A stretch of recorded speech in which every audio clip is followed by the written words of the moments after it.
welcome back to Sunday Live Show, and thank you so much guys for tuning in. I'm here to update you of what is going to happen on Imbewu the Sea from the 11th to the 15th of January 2021 on Monday. Mpuleko and Zithulele get into a fight on the radio program. Kamadonsela gets her hands bloody and death creep into Phakadi's house on Tuesday. Nirupa lands with the shock that Maharaj is alive. Jason suggests he's interested in Shreya on Wednesday. Zithulele wants to inform the police before Maharaj gets a chance to run. Kamadonsela burns the evidence of what happened on Thursday. Kamadonsela goes to visit KaMaZulu and is horrified when they told by Nkululeko that Thokozile was found dead on the side of the road on Friday. Zithulele is frustrated that the police aren't holding Maharaj because he claims he have an amnesia.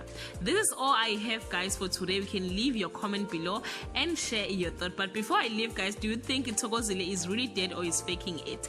Bye.